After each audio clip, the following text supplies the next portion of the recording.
my man Casey Handmer here. For those of you who don't know Casey, you know, I jokingly described him yesterday as Ramez for Gen Z, but Yes.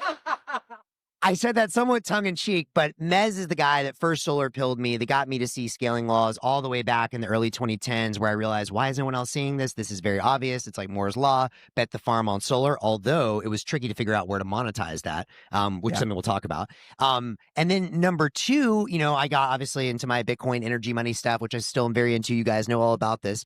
But then it was I don't know, maybe a year or two ago, I started reading Casey's blog, and I was like, oh my God, like the scaling laws continued. They're only accelerating, and holy shit, this guy's thinking bigger than anyone I've ever met in my life. So I have to say, Casey's blog is my favorite site on the internet today. If you haven't read it, like, what are you doing? Get on there right now. There's a lot of NASA content recently, but go deep, you'll find something. Yeah, dude, space is awesome too. It was your NASA content that first got me into your blog, actually. Oh, really? Yeah. That's how they get you. Yeah. And speaking of which, you should all write blogs, like all of you. It's unbelievable alpha. yeah, I'm a very mediocre guy, but if having written a blog, I can raise money and employ people and stuff. So I will also say I have only raised money from writing essays and only look at founders that send me essays. I don't do decks. So 100%. yeah, the friction is astonishingly low, and yet most people won't clear it. It's shocking. Like it's the single highest alpha thing you can do, but whatever. You can tell people that all day. And if you do it, you will be happy. So, oh, and also not to put you on the spot, Casey, but I even think on your blog, you do some music. Is that true too? I've been known to dabble. Yeah. Yeah. He's being very modest. He's got some cool piano stuff on there. Okay, so You must have gone deep into the archives. Holy shit, bro! When I tell you I respect what you're doing, I mean that. So, okay, so I'm super excited. There's a lot of things I want to cover here today. Obviously, I showed Casey our meme yesterday. My approach to investing. You know, left side of the curve, right side of the curve, if you want to be generous, but just trust the curves. And I want to start with that today. So this is a bit of a more philosophical question that I posed to Mez last night at dinner. But I'm curious to get both of your takes on it. You know, we all know what learning rates are, learning curves are in terms of the mechanics of them. Every doubling of cumulative capacity, there's an associated levelized cost of energy drop, similar for Moore's Law, AI compute, et cetera, et cetera. But what are scaling laws? Like, we talked a lot about Hayek and free markets yesterday. We talked a lot about emergent intelligence. Would you go so far as to say this is evidence of emergent intelligence? What are scaling laws to you? I have the advantage of having talked with Max about this last night. To me, it's about information substituting for materials and energy and labor and so on. Like that's the general theme. That was my third book, was all about like the idea that creating new innovations, whether it's scientific discoveries, engineering, whatever, can replace or magnify the impact of labor, land, raw materials, energy, so on. And so I think what we're doing is, you know, we're finding ways to do more with less fundamentally, and physics still allows it. Like you might get to some point where you're at the bottom, but we're not close to that yet. And then I do think it's interesting. It was a paper a few years ago looking at what technologies have faster versus slower learning rates. And it's really intuitively obvious when you see it. Stuff that you build in a factory gets cheap fast. Stuff that you build in the field does not. Obviously, we all see that. Stuff that has a low moving part count or zero moving parts, like a solar panel, gets cheap fast. Stuff with like lots of moving parts or that moves fluids gets cheap slower, though Casey's working to change that. And things that you like mass manufacture the exact same thing over and over again get cheap in a way that things that you have to customize for each customer don't. So I think that all like, it gives us a way to, you can assess. I feel like somebody can describe a new tech to me and I can eyeball it and say, you know, within 5 points, like what the learning rate of that thing is going to be, just sort of on that matrix. All right. So in that case, why is it that the learning rate for solar turned a corner in 2009? I mean, so I look at that. It's not totally clear to me that it did. Like if you go all the way back to 1975, that line for modules, for projects, a little bit different. That line for modules is actually mostly smooth, but with bumps, right? And then I also think like at 2009, sub 1% of the world's current solar existed. So I don't worry about that too much, but you can look at this. Like I showed the chart of module cost from 1975, and there is this bump in like the early 2000s, and you can look and say what were the actual things that happened, and there's like specific things you can point to. Solar passed electronics as the #1 consumer of silicon wafers. The silicon wafer industry was not prepared for that, so the cost of wafers soared, and that was one of the big inputs. And then there might have been like some lull, but then shortly after that, like starting around like I mean, I think that's actually started like 2007, I think. Starting a few years after 2010, you saw the fastest decline that we've seen, with the exception of the post-COVID period also showed a very fast decline. And that fastest decline happened for two reasons. Like the solution to high prices is high prices, right? So all the wafer manufacturers brought on more wafer manufacturing. There's just sand and energy, right? We have plenty of that. And the solar manufacturers, having seen the cost of silicon wafers skyrocket, all got really obsessed with cutting the amount of silicon per watt. So they cut the wafers thinner, they recycled scraps, they focused more on efficiency. So then those two things with some lag combined, and suddenly the input cost dropped and you needed less of the input, and that brought it back down. Yeah, so like at any given scale of production, there's a series of bottlenecks that you will encounter, and then fire hose resources those bottlenecks to push them aside or substitute or whatever. And so, we talk about Moore's law having this curve over 70 years. Really what you're seeing is the intersection of a lot of different curves representing the apex of a particular technology class, and then moving on to the next thing. The same sort of thing happening in solar. I think the key thing around 2009 was we switched to dedicated silicon refineries for met-grade silicon for solar arrays, and that kind of finally allowed the digestion of this competition with consumer electronic silicon. And then it was on its own curve and doing its own thing and could optimize separately. And then, of course, China started spending infinite money on it, which didn't hurt. Of course. Now, I mean, these are fascinating answers and very interesting, but I want to go again, kind of one level deeper. So yes, these are all the mechanics of how this happened, right? But to me, the very interesting question is, we live in a universe where these magic laws exist. Yeah, there are a bunch of S curves intersecting, but why do we live in that world? You gave the example that you're basically substituting materials for information. Would that lead you to believe that we're moving towards, I don't know, more of a new universe, not a new universe, but a sub-universe, information only? How would you think about answering, I don't know, why these scaling laws exist? I sometimes think about material objects in terms of how much information density there is in them. And it's not, it might be in the actual structure of the object, it might also just be implicit information density. We talk all the time about what's the embodied carbon in whatever, but what's the embodied information content in that phone? It's epic. A lot. Yeah. Let me ask this another question, and I promise we'll bring this back down to earth in a second, but how would you, and this is very, very raw riffing with y'all, what in your own words is the relationship between information, energy, and entropy? I mean, these things have formal mathematical definitions. Yeah. S is dq over t, so I think that's right. That's take me back here. I mean, in some sense, energy represents the ability to locally create gradients in entropy, and then entropy is a measure of information. But I don't know if this is all that useful when it comes to why is my machine not working? Yeah. Need to make my machine work. Why is my code not compiling? Well, the entropy is misconfigured. Oh, well, that's helpful. Thanks. Yeah. Which bit of entropy? Yeah. Well, yeah. Anyway. Okay. Well, we can riff much deeper on that later, perhaps perhaps after the conference. But so one area, there's so much that you guys agree on. There's a few things you disagree on. I want to touch on both of those here today on the panel. In terms of what you guys agree on, I mean, you both saw the solar curve very, very quickly. One question. I saw it on Mez's blog. I discovered it. So he also solar pilled you. Yeah. That's a great discovery of mine. I saw it on his blog. Oh, yeah. I love it. Beautiful. And now the student has become the master. Oh. Casey has transcended me. How sweet.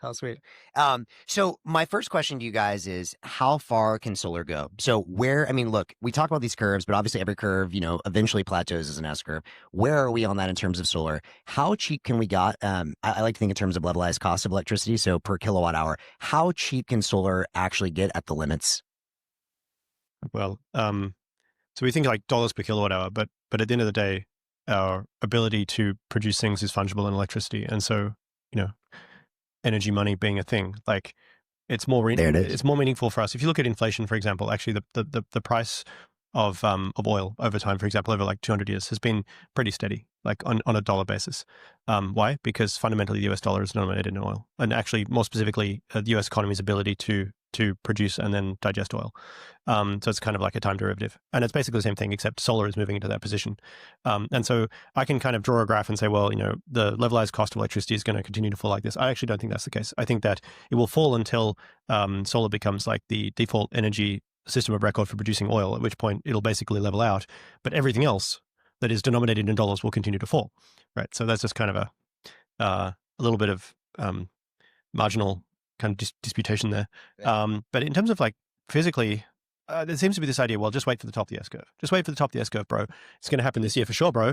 As it has going to happen this year for sure, bro. Every year since I was probably not even an adult. Dude, the EIA told me it's this year. Yeah, this is a debate Casey and I had on Twitter just the other day. Yes, it's still accelerating. It's still accelerating, right? Why is it still accelerating? Because it's still the product market fit is accentuating. It's still accessing new markets. It's still opening up new markets. It's still becoming competitive in new markets.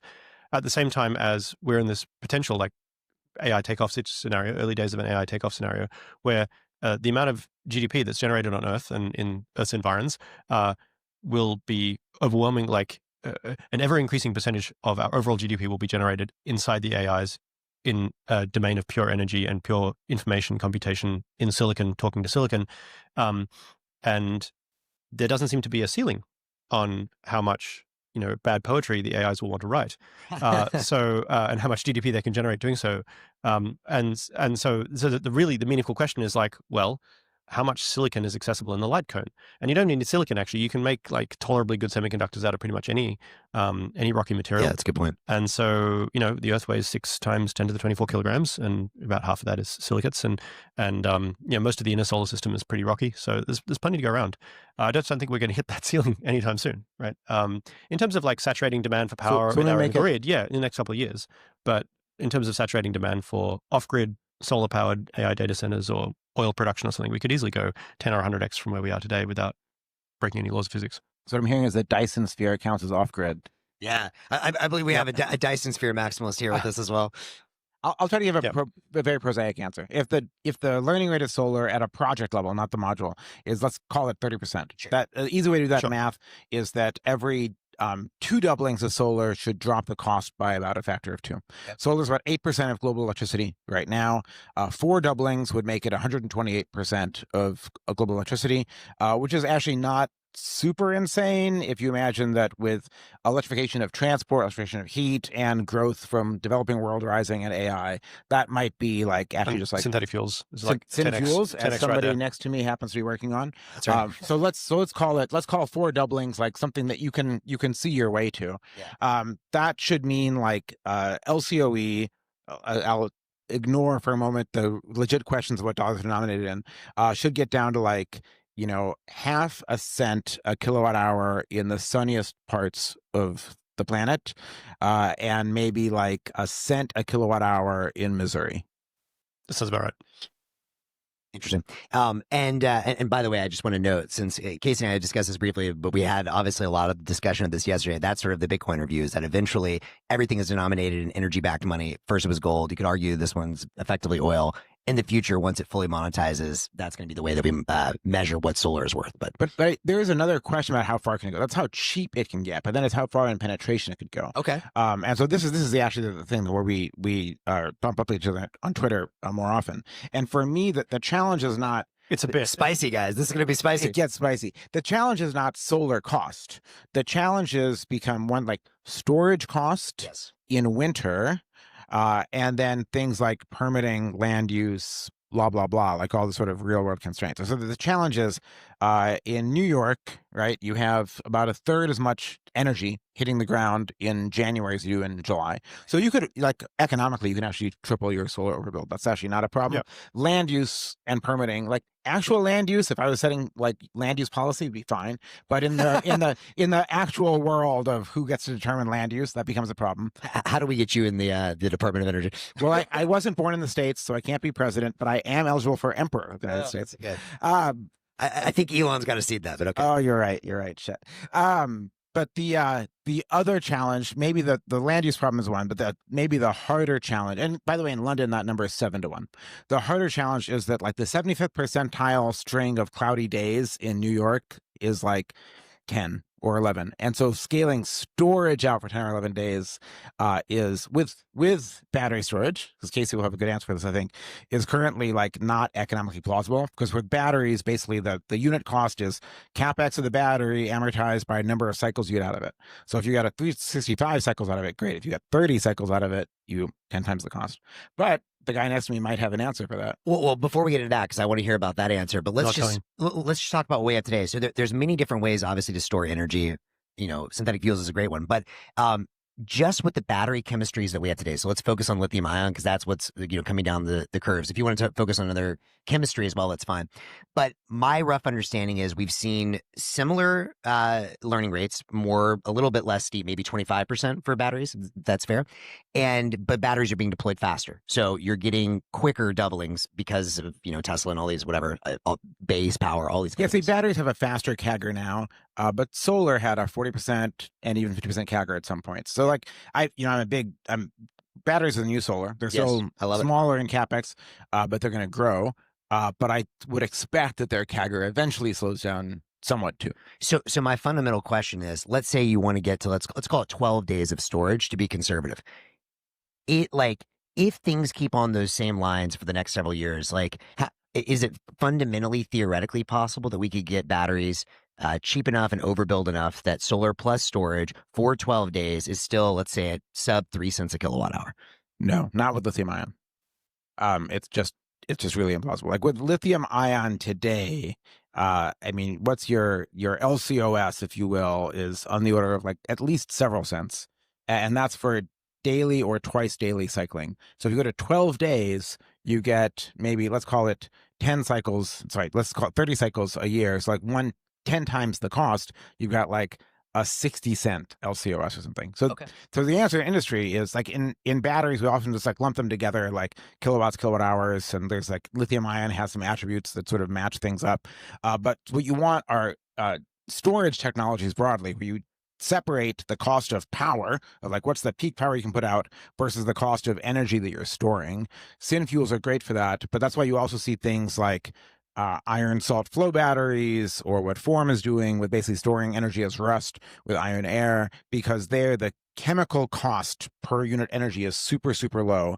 The power stack is actually pretty pricey for some of those technologies, but you can keep adding new hours of storage at, the chemical cost in iron air might be as low as $2 or $3 a kilowatt hour, which like lithium ion, maybe you floor at 25 or 30. So then it starts to get almost plausible. And follow up on that, how many days do you think we could get with, and for both of you guys, lithium ion or sodium ion, that's fine too, with, let's say, sub 3 cents per kilowatt hour? And on these new storage technologies, before getting to syn fuels, where are they in their cost curves if this is actually ready for deployment? I don't think you'll not see cost competitive lithium ion or sodium ion for more than one day, more than daily cycling. You might get to like 16 hours at a stretch, because that really is like one day in many parts of the world. But it's just so hard. With the other things, like I say, they're all early, like, ESS is shipping salt iron, like sodium ion flow batteries for like 12 and 16-hour durations right now. They can go higher. Form is working on their first 2 utility projects. They raised, I think, $800 million to build their factory. They're going for 100 hours as their target, so 4 days. And that's being supported, in regulated monopoly scenarios, not pure energy markets, by capacity markets or just the utility's own math. And it hasn't shipped yet. So we'll find out what it's like when it's actually in the market. What do you think, Casey? Yeah, I mean, if you were designing an energy distribution system top down, everything that Mez has said is true. But it's that's not quite how it works. And in fact, the market has decided and will continue to decide how this sort of thing works. And in particular, the ability of consumers of any scale to buy batteries and then install them behind the grid allows them to have individual control over how they feel about how their energy spikes on the 9th cloudy day in a row in New York City, or whether they should relocate to Miami or whatever. And so what you end up seeing is like, well, we got a long cloudy winter. Okay. And what's the major problem with that? Heat. Okay. But there are very, very cheap ways to store heat. Austin Vernon's got a project to work on that. Okay. Electricity. So it depends on the sort of load you're running. So at Terraform, we're running these synthetic fuel plants, and because it's CapEx, like pure energy play, we basically can't afford to have batteries at all. Right. So we just run when the sun's up. When the sun's down, we don't run. If it's a cloudy day, it's a bad day for production, but you can store natural gas easily enough. So as far as production goes for the civilization, it's not a big deal. And if you're running an AI training data center, they'll tell you that they want 4 or 5 nines of power uptime. I mean, economically, like 2 nines is plenty, but they want 4 or 5 nines of power uptime, and say, that's fine. your capex is going to go from $51 billion per gigawatt up to $53 billion per gigawatt for the additional solar and batteries. They say, yeah, we can find that in the couch cushions. It's fine. And then any kind of everyone else is in between.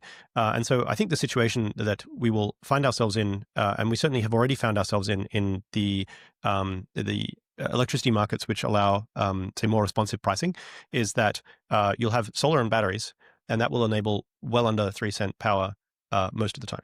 But when the weather's bad, and we'll have weather forecasts, we're like, well, power's going to be expensive at the end of next week. I'm going to, start storing heat now, or I'm going to, gracefully shut down my AI computing loads for a couple of days, or I'm going to talk to my banker and take out a loan so I can pay more money during the peak demand period, right? And at any time when you're doing this, you can say, well, I can pay the utility, or I can pay the guy next door, or I can just go and get a separately financed battery and put it in my garage. And it's kind of up to the end user to kind of decide how that energy split happens. And I think that over time, batteries will continue to get cheaper. They might not continue to get cheaper, the 30% per year forever or whatever, but they will continue to get cheaper. And so, the utility owning more battery will increase. And so then the way I like to think about this is, when I was a young little sproglet, how much lithium ion battery per capita did the United States have? I was like, very little. 0. I'm not that old, but so John Goodenough's lithium-ion batteries were first commercialized for Panasonic camcorders, in 1990, right? I was born in 1987. So the per capita allocation of camcorders and their associated batteries might be a couple of grams, right, per person. What is the lithium-ion per capita allocation in the United States today? I mean, steel and cement is pretty much the same as what it was 30 years ago, right? And probably jet fuel's a little higher because we're a little more wealthy. But batteries has gone up by probably 4 or 5 orders of magnitude. I would not be surprised if it was in the tens of kilograms now, up from the tens of grams. We've all got one in our pocket right now. Well, I mean, this is not where most of my lithium-ion batteries are. They're mostly in my Tesla, right? And then I can easily fit another ton or so of them in my garage without taking up too much room for my collection of antique prints or whatever.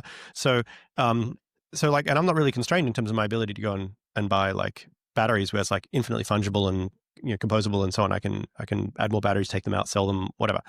So I think that basically on the pure electricity side, which is not to say excluding heat and chemical fuel, we will just end up with a much more robust, much more true, communicative, useful market that people can use to price the marginal cost of their electricity usage on any given day.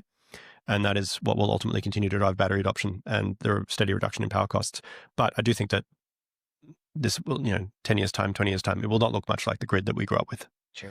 I think that's super interesting, and I want to comment on a couple of things. One thing that makes it harder, by the way, that I didn't say that we should all think about is energy that we use for heat in cold climates actually dwarfs electricity. If you look at a chart of the UK's energy use, it's like this wiggly line of electricity, and then there's this natural gas curve that goes like this. So if and when, presuming that we do electrify heat, modular that's thermal happening storage right now, no, with electric heat pumps. So the U.S. basically every grid except Europe is a summer peaking grid on Earth. Most of the U.S., 2/3 of the U.S. power demand is east of the Mississippi, right? All of that, almost, besides Florida, is going to be a winter peaking situation. So that's also harder for solar. But on the other side, I think you're right. The thermal storage is right, and I think also you can trivially store thermal storage for years if you want to. So for those of you who don't know, Austin Vernon's grand plan is you have a heater and a fan and a tube that blows. It's like a very large hairdryer, right? And then there's a long tube, and at the end of the tube, you make a giant pile of sand. And it could be the size of this room, it could be 10 times the size of this building, but it's a giant pile of sand. And when you have cheap power, you run the fan one way and you blow heat into this giant pile of sand, which is self-insulating, and the sand can heat up to 1,000, 1,500 degrees Celsius without too much difficulty. And when you want the heat back out, you reverse the direction of the fan and you suck cold air from the environment back down through this pile of sand, and then it comes out the tube nice and warm. Basically, same process in reverse, and then you can use that to heat water and heat up buildings and stuff. It doesn't make a whole lot of sense for recovering electricity, right? To boil water and run a turbine is kind of done with it, but you can store essentially infinite heat for heating in cold climates over winter. I think that's pretty awesome. I think very cheap. I think the other thing that you said is very interesting is the bulk of your storage is in your car, right? And I think when we think about storing, building out battery capacity for the transition of electricity, shifting it through time, that's one thing, one set of economics tool. When you think about deploying battery alleviate your range anxiety that you never actually use, people have demonstrated they're willing to pay something else for that, which is much, much higher. And once you have all that rolling stock of batteries, I do think that's significant. The other thing you could give every man, woman, and child in the United States a Tesla, and that would still not represent the upper limit of per capita battery deployment in the United States, because you will still have your home battery that's in your home, and you'll have your local transmission, like distribution line batteries that'll be like pole mounted, right? And then you'll have your local utility batteries. You have batteries at your local power plant, or where your local power plant used to be will be an empty lot full of containers that have, plug and play batteries on the side. And then you also have batteries at the upstream points of generation next to your solar plants, because that means that you can charge them during the day and discharge them during the night and get better utilization of the existing grid assets. Yeah. I suppose there's some cost issues with all of that, like especially when you put it into electricity pricing. Yeah. But like the user pays, so like they will pay until they don't want to pay, and then you're done. The other thing I'd say, and maybe two things, I really want you to talk about this is, so first, I'd say we obsess a little bit too much, and this is going to sound weird as a climate guy, on getting to actually zero emissions. And at the end of the day, if we make it to 80% decarbonization with the technologies we see right now, and not 100%, and still working on the last 20, that's 80% of the problem. And so solving that, the challenge with solar penetration is not, the first 50, 60, 70%. Like the S-curve is an S-curve in terms of ease and difficulty. Like we're in this point now of rapid takeoff because of economics, and because we haven't yet had massive value deflation in most markets because we're not yet oversaturating, and we will get to this area where it just gets harder because of these issues like long cloudy spells. But if that's the last thing we solve, and we keep some natural gas plants operational, but they just burn a whole lot less fuel and have a whole lot less emissions, I think that's actually a pretty good success. And then we'll keep working on the tech for that. I think all the natural gas plants are going to go into the AI data centers because they have much greater buying power when it comes to these assets, and will run them 24 hours a day. But I also think that like most of the next generation AI data centers are going to have their own captive power generation assets, whether they're gas or solar and batteries. And their needs are like higher than your average municipal electricity supply. My local utility manages about 97% uptime. And so, if you have a power system attached to, Stargate or whatever that has 99.9% uptime, what that means is 99% of the time it's going to have excess power that can sell essentially for free or at the lowest marginal price, which I think will become the default case. So right now you're seeing a lot of chit chat about like the Tennessee Valley Authority or PJM or whatever saying like, oh no, naughty AI data centers, you can't connect to the grid, you're going to have to do your own thing. But I'm pretty sure in 5 years' time, it's going to be the other way around. And the regulated utilities are going to be begging the large AI data centers to connect so that they can use their excess power at a reasonable price, right? Like this will be the place that power is generated and bought and sold. So I want to jump in on both natural gas and data centers, but there's one tiny thing I want to actually clarify. So when you talk about anytime you do have a synthetic fuel and you have to like regenerate electricity by spinning a turbine, what is the rough LCOE for spinning that turbine? Because I forgot, one of you guys I think mentioned it was like high enough that like anytime you have to convert back to electricity, it'll just never compete. Yeah. So when you're converting between electricity and chemical fuel or vice versa, you take like a big hit. Like 3 cents kilowatt hour? Well, like 2/3 of your energy takes off as heat, right? So it's like a big hit. So if you're going there and back, it's about 10% or 15% throughput, efficiency, which is pretty bad, even if your electricity is very, very cheap to begin with. And that's why, when the AI data center people come and they talk to Terraform and they say, hey, we want to get one of your systems. And I say, well, yeah, I'm happy to talk about it, but you have to understand that like you're better off just putting in a battery, right? Yeah. We can help you with that too, but like the throughput efficiency is not great. And so, initially for Terraform, we're going to be producing natural gas. It'll go into the gas grid. Natural gas grid is used for all kinds of things, including generating power. So some of the gas that we generate will be used to make power, but it is kind of perverse, right? We understand that. And like in 20 years' time, most of the natural gas usage on the grid will not be for generating electricity. It'll be for industrial heat, right? Or for chemical synthesis or whatever. Or rocket fuels, or I guess not for natural gas. Hopefully not like tens of percents of the US natural gas grid are going to rocket fuel. Well, I don't know, maybe. Man. We're going to need to launch a lot of solar for the Dyson Sphere. So it's a lot of gas. It's like a lot of gas. That would be, so United States is like something like 30 or 40,000 commercial flights a day up until yesterday anyway. And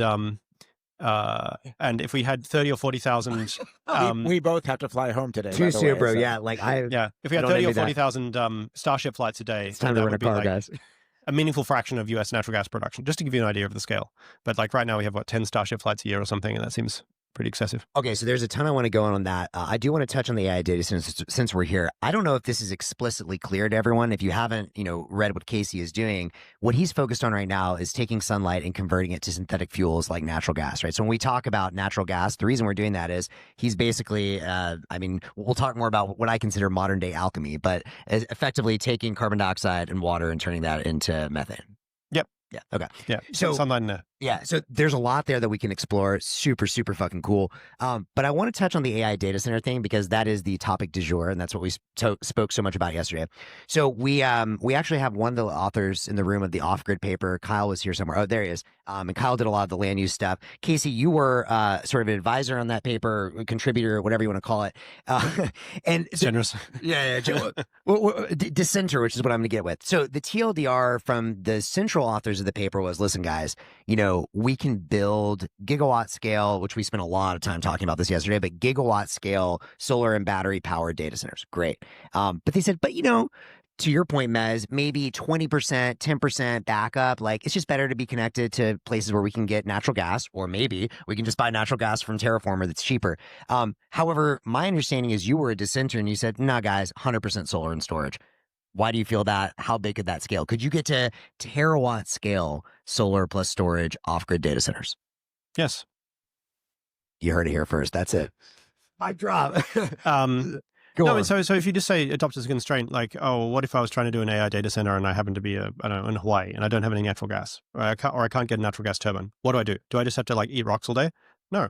Like you get your big area of land and you pave it with solar, and you say, okay, now I've got, let's say a gigawatt of solar that's like, or a gigawatt nameplate of solar. Okay. And then your next question is, okay, well, how many H100s can I keep ticking over with this thing? And you just keep on like adding additional racks and adding additional batteries until it stops working. And then you're like, well, we're done here.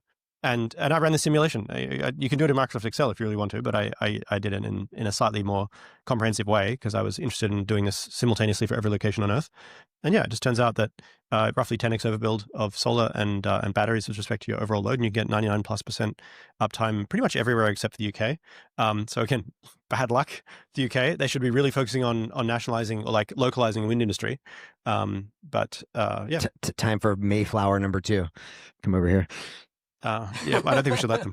Well, and I think the other aspect is you don't have to do it in 99% of Earth. Like, we can't move cities. We're not moving steel mills or cement plants is a pain and ludicrously expensive and isn't going to happen. But most data centers have not been built yet that we're going to use. Yeah, and they don't have to be local either. I mean, like, you really care about latency. Talking to Claude that takes 2 minutes to decide something anyway, like, it doesn't make any difference. Now, I will say there is if you want to make me emperor and give me land use anyway, like federal land in New Mexico, like, because where I'd start thinking about siting data centers is even better than Texas.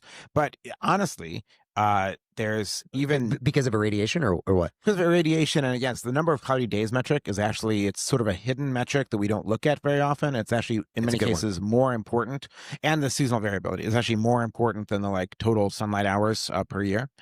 But it's even better in Mexico. Can I just jump in there for a second?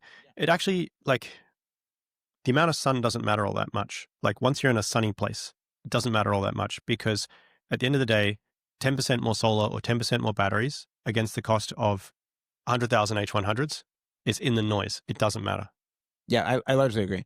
But I will say, like, the battery thing is the harder thing than the solar thing right now. And so I do think having data centers outside the U.S., like Mexico is a great example, Chile is a great example, in the Americas is great. But right now, the impediment, I think, is the willingness of hyperscalers and labs to put their data centers in those locations because of concerns about the law, basically. Yeah. And so I think if we, like, I asked about Australia recently to some friends, and they said, well, Australia has no fair use doctrine. So if you can't train an AI in Australia, because you can't use that stuff. Australia is a perfect place to do a whole lot of this. And yeah, the legal framework has to be there. Like I said, I was in Chihuahua last week and sort of talking to them. I mean, A, the behind the meter power policy is not great. And B, like there's not anywhere near the legal protection that an AI lab would want to do their training there. So land's untouched by freedom.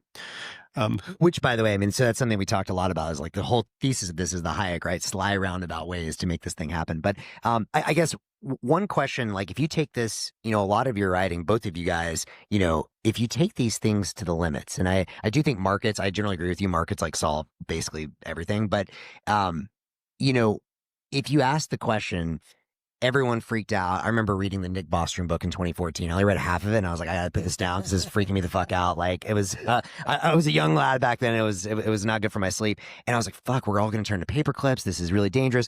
Well, what if what's really happening is we're all just gonna turn into solar panels? Like, is there any stop on that? How do you feel like if you take this to the limit, are we just going to pave the entire Earth and the oceans and then the sun, and then we're going to put a Dyson sphere around the sun, and it was always a paperclip or a solar panel maximizer? I think I'd look good as a solar panel. I mean, you probably would, Wes. I could see it, you know? That is actually an important question, and something that I think that the current AI safety discussion largely misses, which is that I agree. If you putting solar arrays down and then powering AI data centers today, the net present value of that land is on the order of $100,000. And there just isn't that much land on Earth that has a net present value over $100,000. Sure, here, like in San Francisco maybe, but like 99+%, and including all the farmland and all the forest land, But we're and in all a the national terraforming, parks though, no? are like on the order of hundreds to maybe low thousands of dollars net present value. And that's for like farming soy or something like that, which means that there is already a 100-to-1 economic forcing function for converting all the land that humans depend on for cheap food into solar arrays that power systems that are 100 times as economically productive as humans. Now we talk about the haves and have-nots and the people left behind and the people who don't know how to use AI and the people who can't do math and the people who, can't code or whatever. But like we are all of us who depend on carbon-based food to survive in that category relative to hyper-intelligent AIs that we seem to be on the cusp of developing. So that is an important question. I think that's why Elon suddenly started talking about doing this on the moon. It doesn't really make sense economically, but if you can convince the AIs that they're better served by converting silicates off Earth into copies of themselves, Okay, then that's better. I think I agree with most of that. But I will say, like, here's my serious answer. My serious answer. No, this is not a conflict with you. It's a different thing, which is, we'll gang up on you if we have to. Don't worry. Yeah, my serious answer is we don't actually know the scope of demand for AI, and all these assumptions about it's boundless are, I think, just like sort of like this. Yeah. Like, we actually have no idea. And as I said in my talk yesterday morning, like, basically all the inputs to AI have to scale exponentially to get linear gains. And what that suggests is we'll find like the economic point where it's worth it. And somebody asked me the other day, like, is the scaling era over? I don't think the scaling era is over for training, but I think it's within a couple doublings. Like, I think we've seen the bulk of the benefits we're going to get from pure scaling. And no one has quantified this yet, but I'm willing to put a bet down that what we'll find is a fundamental disagreement that you're a dualist and I'm a materialist. Well, no, I'm a materialist. But anyway, it doesn't really matter. But figure it out. Another back to energy information. A thing that I'll put down a marker on is like, so look, we know right now, like, as I said, Satya has this great quote: intelligence is the log of compute, right? Meaning you have to like keep doubling compute, keep doubling training data, keep doubling a lot of things to get to a linear +1 on intelligence. And what we'll find, I think, is that reasoning time, test time, like reasoning and so on, we're going to find the same thing. Like, I don't think anyone's quantified it yet. No one's published it. I bet the labs know this. I'll bet if you spend, you have to keep doubling the amount of inference time, reasoning compute to get linear gains in the quality of that output as well. And so what all of that suggests to me is there will be like intelligence on demand is the closest thing to an area where I can imagine boundless demand that I've ever seen. But even there, like, everything else tapers out. The reason that electricity demand per capita has been dropping in the US and Europe is not because we're like, D-cells. It's because like we made houses like 5 times more efficient per square foot. And there's because we stopped making aluminum and steel. Yeah, there you go. But I disagree with that. And the fundamental reason is the amount of compute that's used now to generate a superior output, model output on Grok or Claude or whatever, compared to the amount of compute required to operate GPT-3, which was an inferior product, is much less. Like, we've built models that are far more efficient. It is also possible now to train models equivalent in quality to GPT-3 with something like a millionth of the resources as GPT was taken to train. To say, like, my son could probably do it in petty cache, a bit of AWS compute. And at the same time, there's nothing that our brains do that is like fundamentally physically unsimulatable by large, matrices. So like, I I'm just gonna have to don't disagree buy with you it. on that one, but that's a much longer conversation. So Yeah, we'll see. I mean, like, I wouldn't bet on it. Like, if I was a whale 200 years ago, being like, "Don't worry, bros, it's fine," and they're like, "Oh no, we're being hunted to extinction," I would never have guessed they would have built ships. Here we are. Fuck. Yeah, if the AIs become sentient beings, then I do think their demand for compute and thus energy is well, boundless. okay. So I wasn't planning to I'm not take it convinced here. humans are sentient. I got so many things I want to take it here. I wasn't planning to take it here, but I will just say, I mean, I tend to think the Hindus got a lot of things right in terms of Vedanta and the difference between objects of consciousness and consciousness itself, the subject. But that's a much longer conversation. I'm going to bring it back because we have so many things we could touch on and we have limited time. These are constraints in this dimension, ladies and gentlemen. The thing that you mentioned, Casey, that I want to touch on is Elon and the moon. Okay, so you just kind of glossed over that pretty quickly. But like what I think I'm gathering you saying there is Elon basically thinks we're going to have paperclip maximizers, and if we can kind of ship them off to the moon to maximize there, that saves humanity. Is that fair? I'm just guessing. I don't know. Well, I mean, Does anyone here know? it.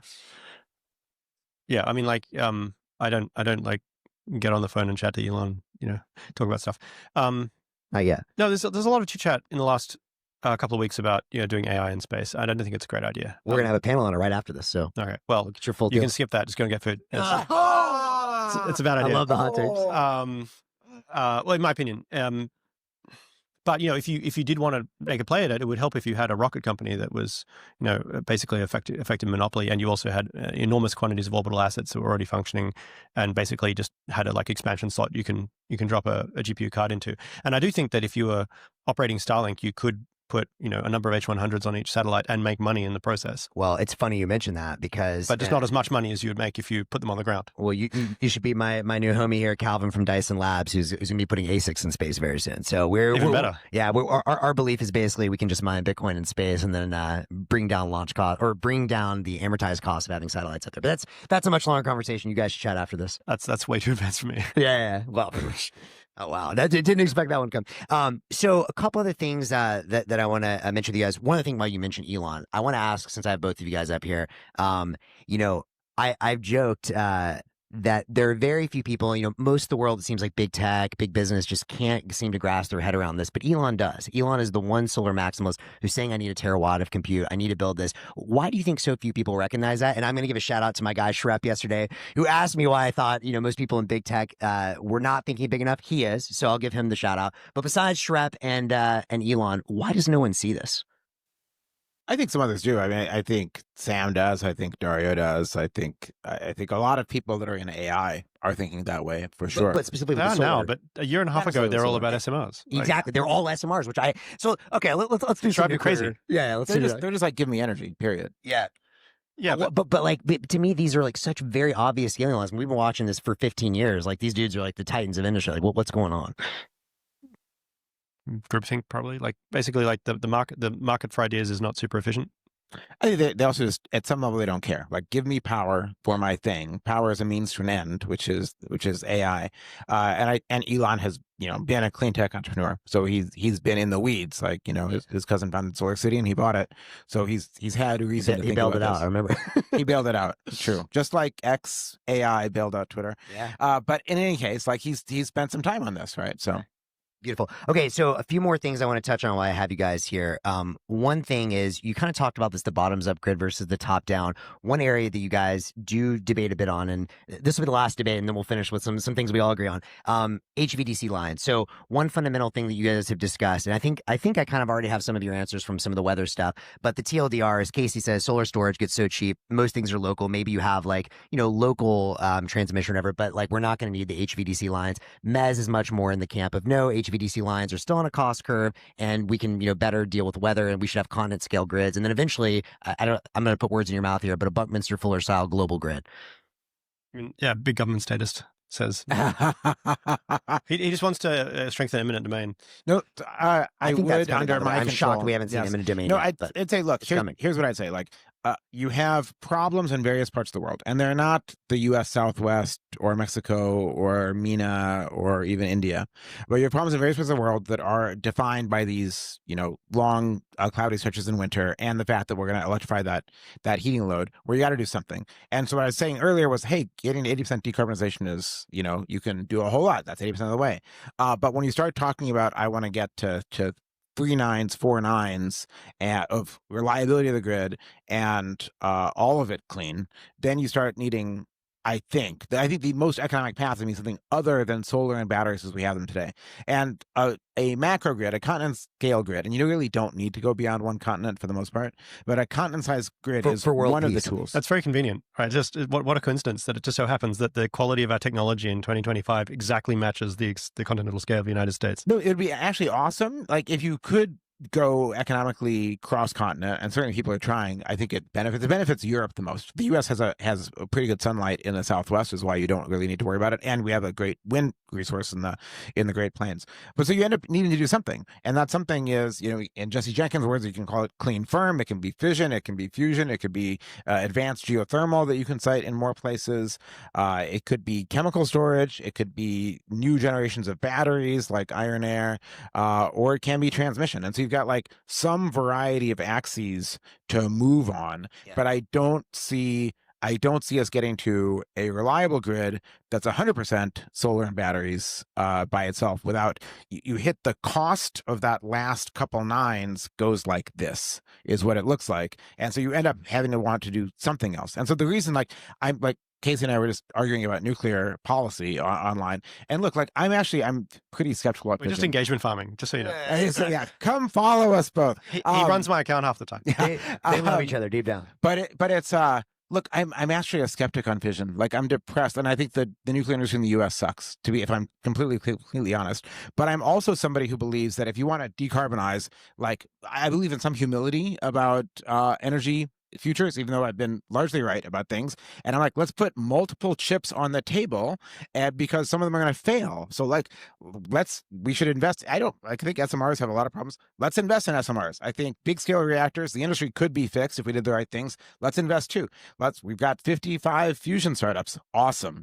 Obviously at least 52 of those are going to go bankrupt, and maybe all 55. I don't know. Let's invest in those as well. Let's do Quaise and Fervo and Ever on geothermal, and 5 more if we can find them.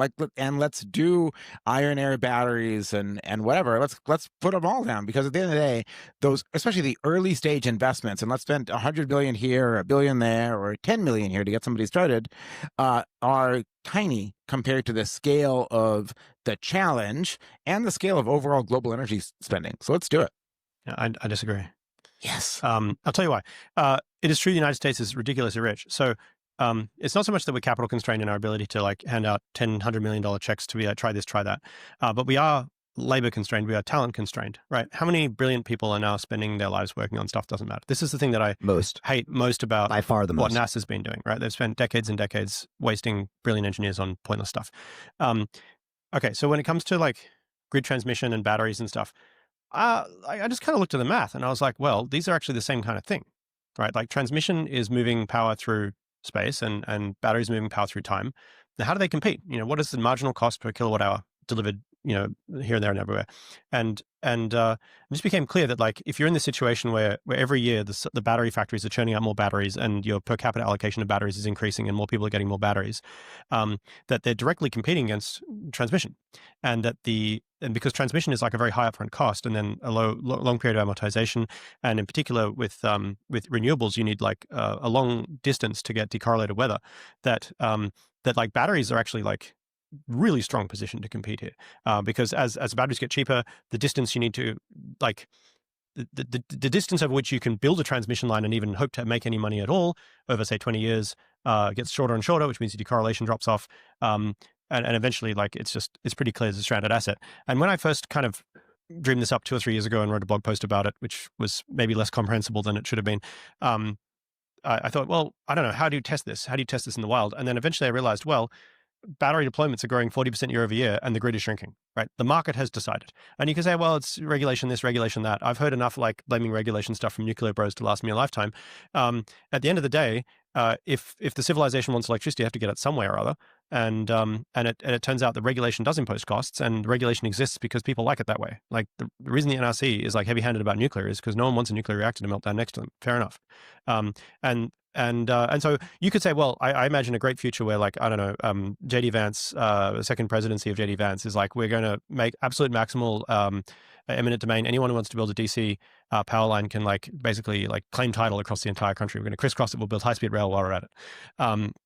I just don't think that that's a good allocation of resources, right? It's just like, it's a neat technology. Don't get me wrong. Like, I taught nuclear physics in Caltech. I'm not bigoted against any particular technology. It's just like, if I want a marginal kilowatt hour, the cheapest way of getting it today is batteries, and it's getting cheaper over time. It's not going to go the other way. And I think like prima facie on the grid situation, like we're just not doing it. So for me, while I would love to see it, and I disagree on some of the stuff, and there's other stuff like reconductoring. Caitlin from Google talked about yesterday. Repowering AC corridors to DC is another like fairly cheap way and low reg way to do it.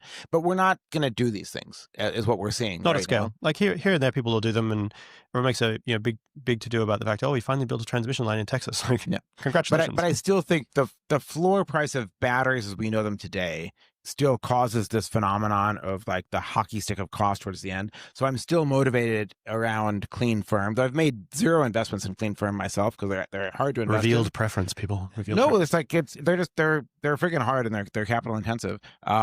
I wish I had invested in Fervo when I had the chance, actually. But I think we need to put chips on the table to like have alternatives. Totally. So, I mean, I could ask you guys a trillion questions, and I'll just say, I mean, fascinating takes all around. That's a lot. How about you just start by asking 15,000, and we'll see how we go. We'll see how we go from there. But Casey, all I want to say is, having you here today, I wish you'd heard the panel yesterday. Welcome home to your Hayek Bitcoiner, like completely free market, let her rip spot. So, what would Hayek think about batteries and grid transmission? Hayek would say reveal preference.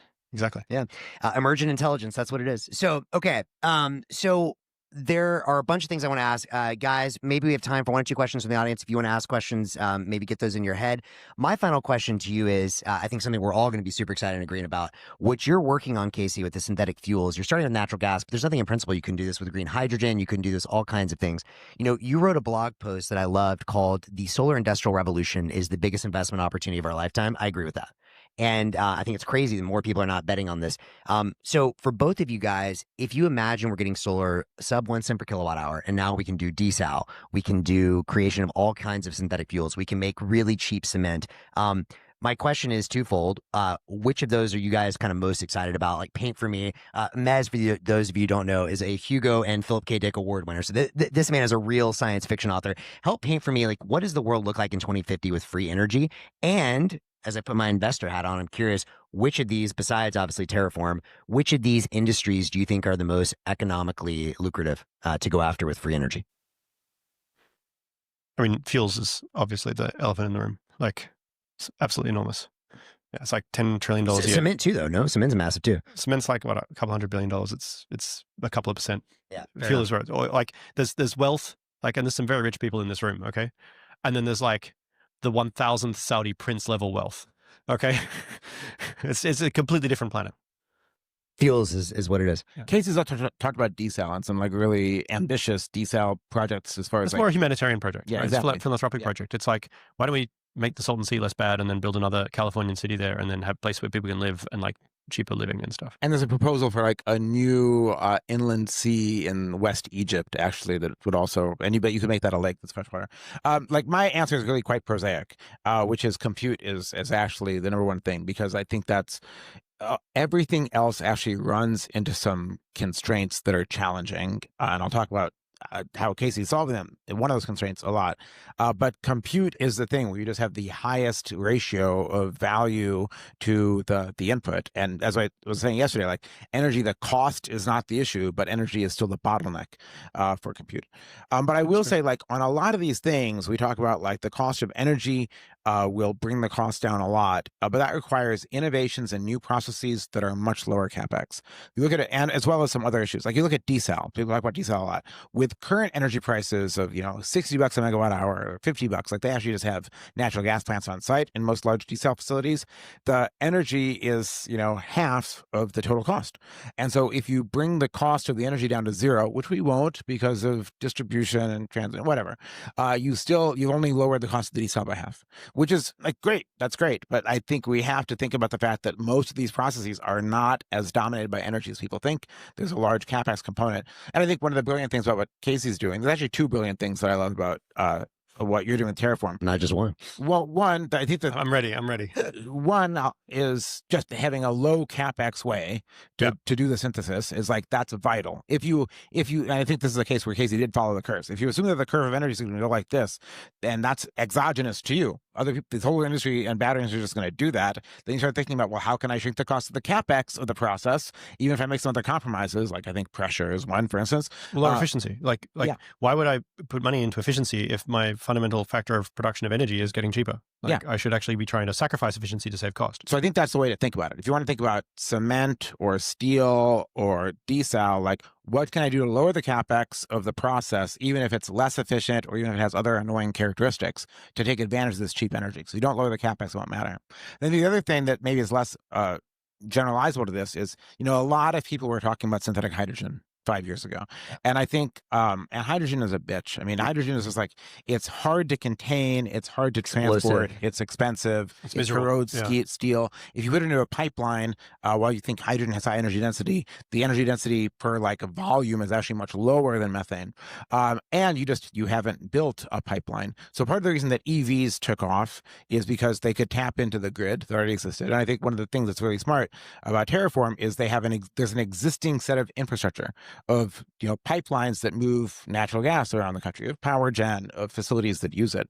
And so I think when you're thinking about any of these things, there's a path dependency of like, how do you tap into an existing network effect rather than try to build your own network effect? I agree, 1000%. Yeah, super smart. Cool. Any questions from the audience? This is a pretty unique opportunity, I would say. So let her rip. So Ramez, you were talking about the intelligence being the log of compute, so steeply sublinear returns, but the economic output value of intelligence is steeply superlinear, right? 100 IQ model is solving customer service, 150 IQ model is solving maybe the Riemann hypothesis. So what do you think about that? We do not know. Like the shape of that economic, I would love to chart something, but nobody has the data of like, give me some metric. It's not sharing it. Yeah, like artificial analysis has this composite intelligence metric. Let's just use that as like the measure of intelligence. What is the economic value of each point of intelligence? And is it sublinear? Is it superlinear? Is it linear? We simply do not know. Depends on what it's doing. It probably depends on what it's doing, but what's like the maximal economic value? And I think if we understood that, then we could actually plot like where's the stopping point of the scaling laws, as far as like when does scaling on a certain generation of technology hit the economic value of it. I don't think it's steeply superlinear. I don't think it's exponential at any rate, but we'll find out. Future us's will have some opinions on this.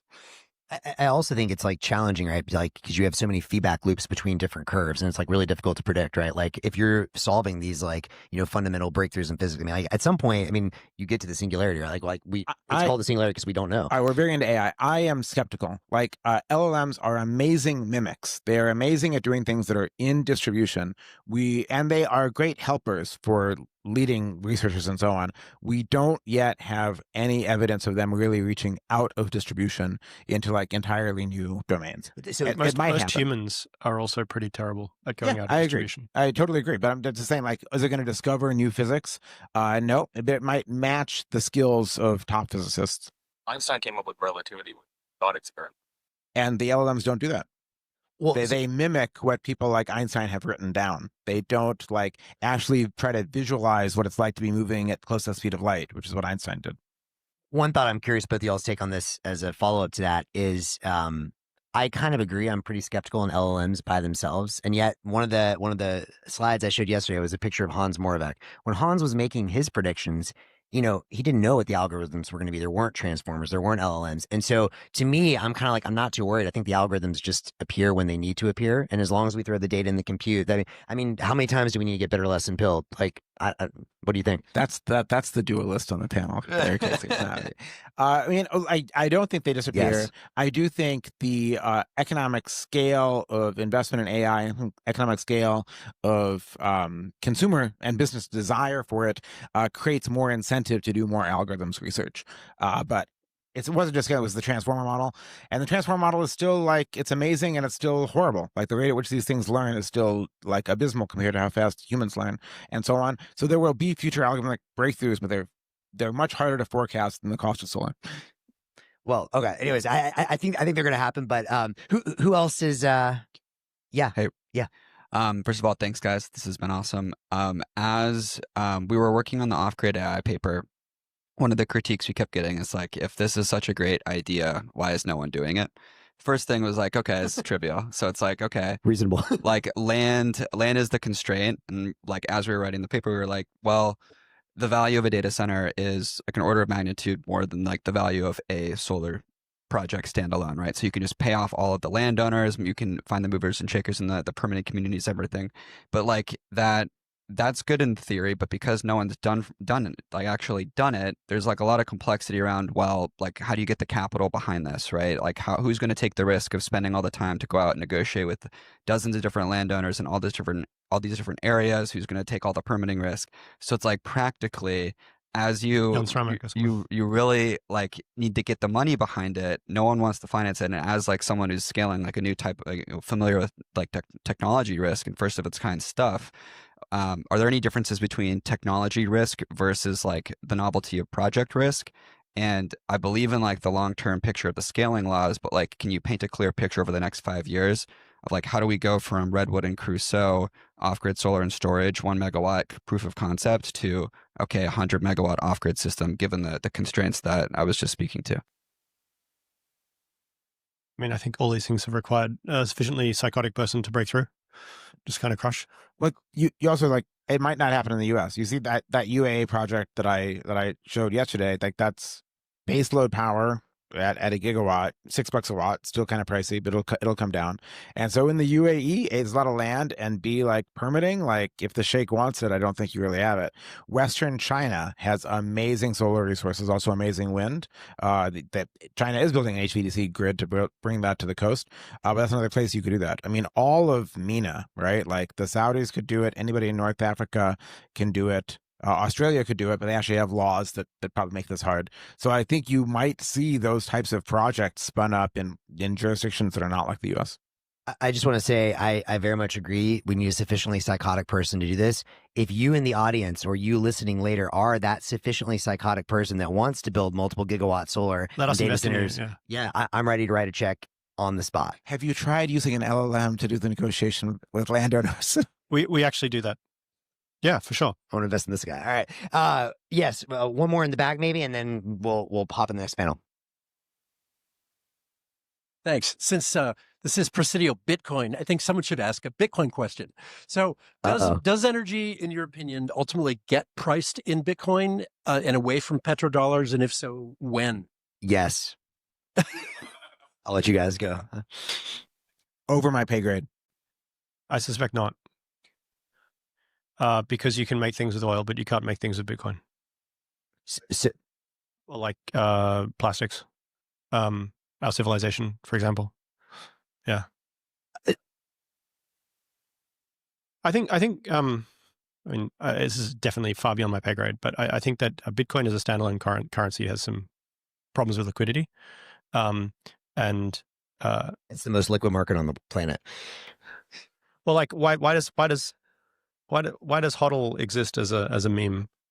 Like I want to spend my money, and that's what kind of drives the economy. But I don't want to spend Bitcoin if I had any. So. I mean, I'm going to go and go right back to you. Reveal a preference. You'll spend when it makes sense, my friend. And this is Hayek all the way. I just want to say we'll cover that more in our last thing. And if you didn't listen to the panel yesterday, we're going to stream this with Satoshi Energy. So there are a lot of us that are like 100% on this thesis and thinking that eventually we're going to have what Drew Bansel first called the Satoshi point, and that is the point where you have the percentage of global GDP GDP or global energy supply is necessary to secure the monetary supply. And I do think that's going to get priced in Bitcoin. We are currently betting the farm on that thesis with Satoshi, with Sonoda, who's in the room today. I don't know where Austin went, and several others, but we could talk more about this. But there'll be another panel on it. Yeah, you should talk to Austin. He's right there. And Brock is here too from Satoshi, I think. So beautiful. All right, guys, thank you so much for coming. This was an incredible panel. What a treat. I feel like Christmas came early this year.